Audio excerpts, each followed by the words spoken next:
Ragazzi, buongiorno a tutti. Sono ad aging, non proprio aging, snaturato. Ho applicato un galleggiante da 30 grammi al mio snap e con un metro di fluorocarbon ho messo l'aging. Perché questa soluzione? Perché mi trovo in una situazione complicata, davvero complicata, perché c'ho un forte vento che doveva essere alle mie spalle, ma invece viene anche un po' da ovest, quindi non è uno scirocco, è un vento da sud-ovest che mi obbligherebbe a piombare i leghi per tenere la lenza in linea, diciamo, e non farla andare sempre in bando. Ora il problema è un altro pure, che qui gli incagli sono all'ordine del lancio, un lancio o un incaglio, un lancio e un incaglio, quindi se piombo la situazione si complica. E allora l'unica soluzione che mi è venuta in mente, visto che avevo sto galleggiante, è stata questa: un metro e 20 di lenza, perché qui il fondo al limite è 2 metri al massimo, e vediamo se ce lo cacciamo fuori lo stesso.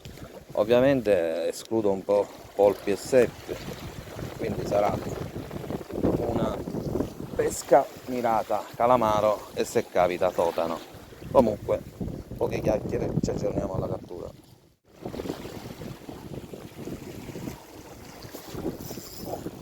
Ce l'ho, ce l'ho.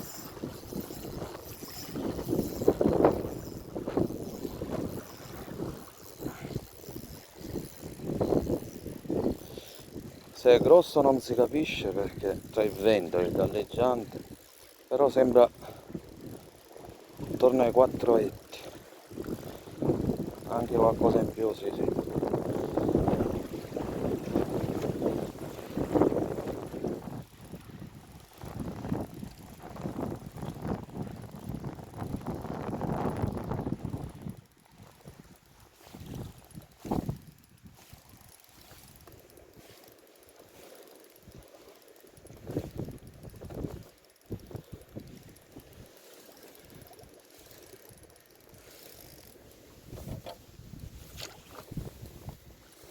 Bellissimo, un big ragazzi, un big.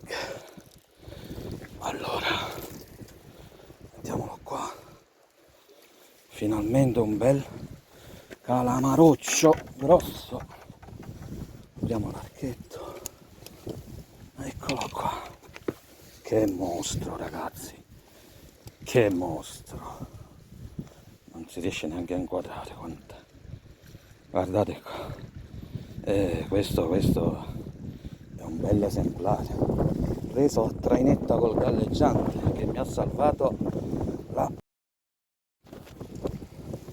Guardate che cos'è, è gigantesco, stupendo, meraviglioso.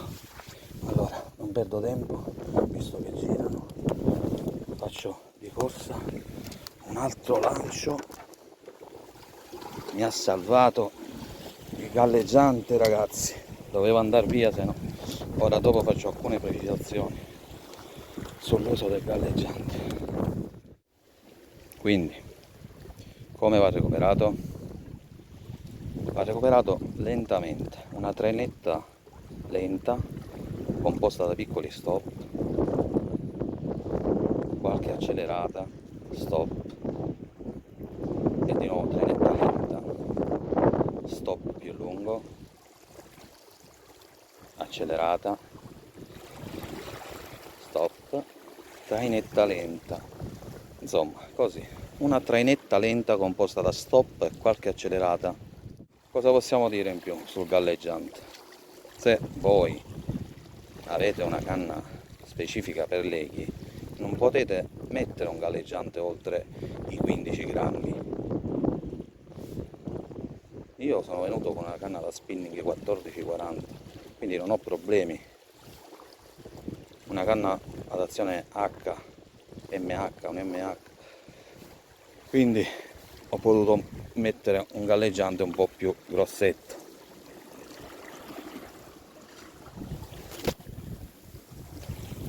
Allora, questo metodo di pesca, come vedete, si può usare anche normalmente, solo semplicemente per evitare gli incagli. Snaturalizza le dinghe, ma è altrettanto efficace su acque basse, insomma acque che non superino i 4 metri.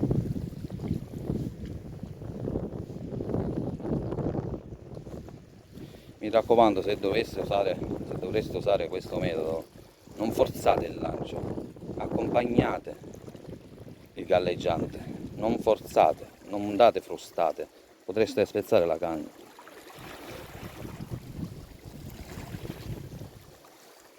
Io sono con questa da spinning perché dovevo andare a polpi poi più tardi, preferisco questa, se no devo combattere 2 ore col polpo con una Emeraldas. Ragazzi, il video si conclude qua, come così la pescata. Non andrò a polpi perché cercavo qualcosa per fare una bella calamarata, e chi meglio di un calamaro, un enorme calamaro. Avevo sottostimato il suo peso per via del vento e del galleggiante abbastanza importante. Questo sarà almeno 8 novetti, se non 1 chilo. Comunque, galleggiante è un salva pescata. Sarei dovuto tornare a casa, invece ecco qua, che splendore. Grazie della visione e iscrivetevi al canale. Ciao ragazzi.